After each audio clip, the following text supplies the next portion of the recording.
meeting coming on Wednesday. There's the expectation of another 75 bips rate hike. I think then the expectation at this point is 50 for December, 25, 25, and that gets us to effectively a total of 5%. And then maybe they're done. So if that's the case, I guess the question is it now priced in? Do we expect and know what's coming, and now markets can go ahead and rise? No, that's a good point. I'm glad you started off with that, because I wanted to start out with a happy note, because we're going to dig into the negatives of what's happening with the Fed. But cryptos are actually showing some pretty good divergent strength. We'll get into that part too. But a lot of this I view as somewhat noise, these targets and things. The key fact is that the Federal Reserve is tightening, intensifying its tightening, almost unprecedented, as financial markets drop. I mean, one thing that you could count on for almost the last 40 years is every time the S&P 500 dropped 20%, the Fed was there to save you. And they're doing the opposite now. For a key reason is they're trying to prevent financial markets from rallying. That's a quote from our chief economist. And that's why it's a perfect day to have me on. I just had my morning meeting with our Bloomberg Intelligence Economics team. We're all kind of on the same page. Last year, I was one of the few who just said, don't fight the Fed. And now we're getting to that extreme case. So this is on a scale 1 to 10 that happens on a global basis for everything.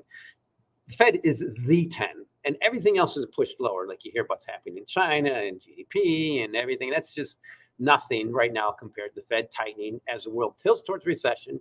Our economic team says their model says there's a 100% chance of a U.S. recession during the Biden administration. So 2 years, assuming he lives.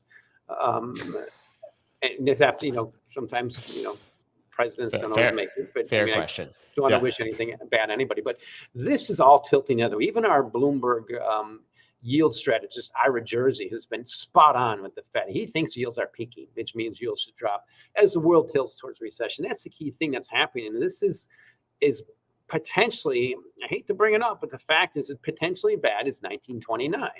Where we've seen the most central banks in history tightening because of lagging inflation measures, yet all the forward-looking indicators I see are collapsing. Look at housing. Let's look at it, except for one, and that's U.S. unemployment still sticky. Where too many people working. That's unfortunate, but that's just I was going to say, we'll talk about that in a minute, but yes. Yeah, but that's the key thing. So maybe Fed getting the 5%. What happens if and when they get there? What's going to happen to the economy? Everything you saw, the tightenings you've seen this year, haven't even trickled into the economy yet, barely. Maybe in mortgage brokers, yes, but this takes the lag. It's typically 18 months.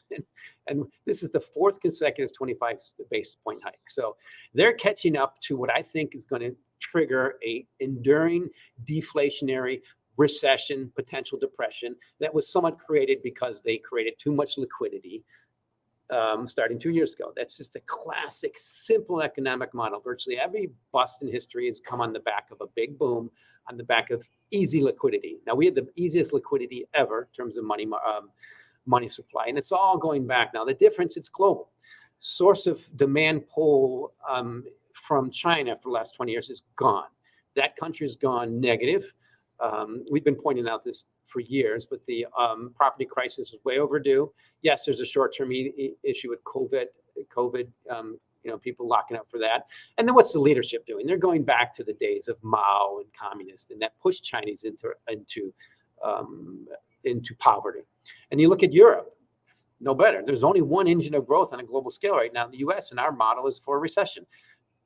I'm pointing out facts. And this typically at this stage, you get central banks to start adding liquidity. They're still pounding the sledgehammer. Now, you mentioned something that I love, because you said, listen, too many people have jobs. We live in a world right now where the more people have jobs, the worse that is for our prognosis, correct? Somehow we actually want to see people losing their jobs. It's sad. I hate to say we, but from the Federal Reserve standpoint, I'm telling you, I'm going to point out what they're doing and saying and what's happening. And maybe, there's a lot of good that's going to come out of this, but that's the case right now. And the key thing is what created this issue. And that was way too much liquidity, way too much pump priming into a system that when we have to give credit was due. There was 2 years ago, the world was heading to this plague, and we had no vaccinations. Now we have those. China doesn't. Give credit to the Western economies who came up with right away that autocratic systems who were not able to figure them out. And so we pumped too much liquidity into the system. Now we're going to be suffering because we pumped it up too much.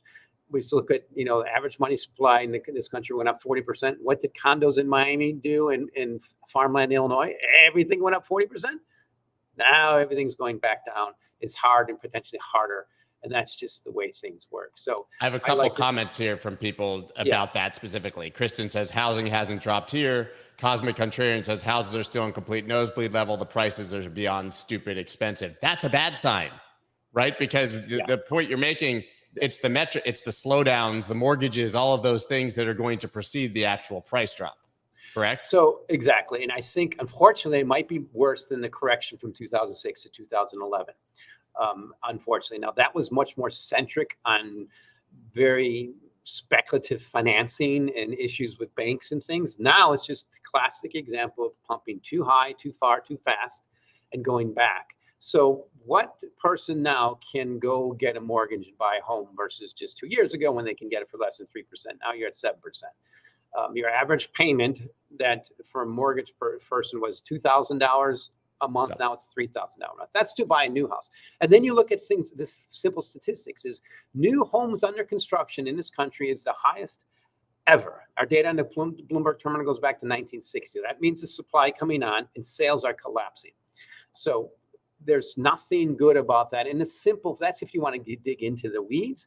The fact is we just pumped too much now and going back down too much. And a lot of that was because the government and fiscal and monetary created way too much stimulus. And then we pumped basically 6 years of transactions into 2.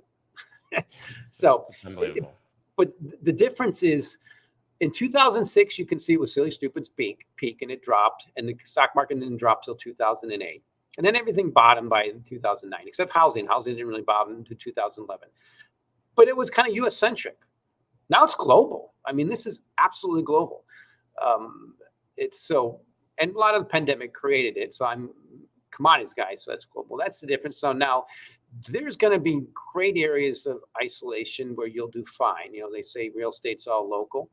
And I'm macro. So this is the big picture macro. But overall, if housing prices do not drop in this country and reduce CPI through owner's equivalent rent, the Fed will keep tightening until it does. It's just that bad of a scenario going back to the 1 to 10. Everything's about the Fed tightening right now. And until you see, the thing is, at some point they're going to break. As Norio Robini says, they're going to wimp out. I think he's Italian. I love him using that good American vernacular that we learned when we were kids. And with his accent, it just sounds cool to hear. But that's what they do. They typically wimp. Right. I mean, we historically see a rally in midterm election years. Actually, in general, October to December are the best 3-month rolling period for stocks. We have generally election rallies, Santa Claus rallies. And interestingly, October 2022 was the 10th best month on record in history for the Dow since 1915. I mean, every single of the 30 indexed companies was up. At the top, Caterpillar, 34%. I believe at the bottom, Microsoft was up about 1%. So is this just a simple fourth quarter election rally? Is this a massive bull trap? What do you make of the fact that we've seen such a incredible month? The number one reason to learn about bear markets is they will take money from everyone. And the most significant rallies are almost always in the midst of bear markets. They rip your face off. I'm an ex-trader. I've learned my lesson.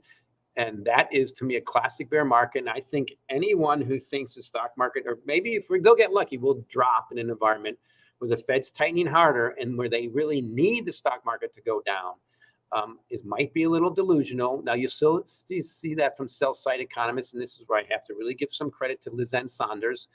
We used to be in the same, in Connecticut. Our kids were in the same sports district. We met on a ball field. This was 20 years ago. But she's been her Twitter points, even though she's somewhat sell-side with Schwab, she's been pointing out the facts that this is big and real. And you might get short covering rallies. That's for the traders. But for the big picture is, if the equity market does not drop, it's going to intensify the need for the Fed to tightening more. And the key thing that's changed in our lifetimes is they will probably never ease with the ease that they had in the past because of the risk of inflation, which we know now. So that's a short covering rally. When you see massive pumps like that, and that's intended to rip your face off, and that's what markets are supposed to do. And if this turns out to be a bottom, Mcglone was wrong. I don't see what changes right now. You got to change something with the Fed. And that's the key thing that's really been driving markets for almost 40 years now, is every time things went down and got bad, the Fed saved you. They are not doing that. And everything's tilting over. You look at housing, earnings, unleaded gas demand, and virtually inverted curve. I mean, global economy. I mean, where are we going to? It's just the global economy. Everything's tilting over except one key thing: U.S. employment, which is very much lagging.